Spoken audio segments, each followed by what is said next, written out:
தொடர்ந்து ஸ்டாலின் அவர்கள் வந்து இந்த பெண்களுக்கு பாதுகாப்பு இருக்கு அப்படின்னு தொடர்ந்து இப்ப கூட மகளிர் மாநாட்டில் பேசிட்டு இருக்காரு.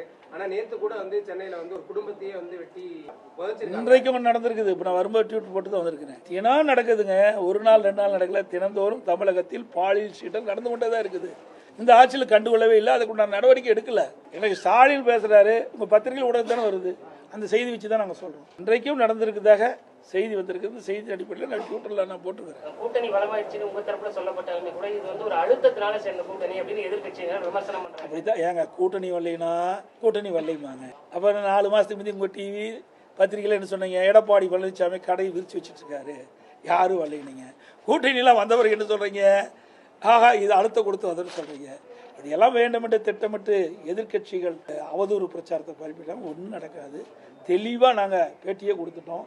பாரத பிரதமர் நரேந்திர மோடி அவர்கள் அங்கே வந்து முதற்கூட்டம் தேர்தல் நடைபெற்ற அந்த மதுராந்தகம் கூட்டத்தில் வந்து அழகாக பேசினார். அந்த கூட்டம் முடிந்த பிறகு நாங்கள்லாம் எங்களுடைய கூட்டணி கட்சி தலைவர்கள்லாம் ஒன்றாக இணைந்து அற்புதமான பேட்டி கொடுத்தோம். உங்கள் தொலைக்காட்சியெல்லாம் வந்திருக்குது.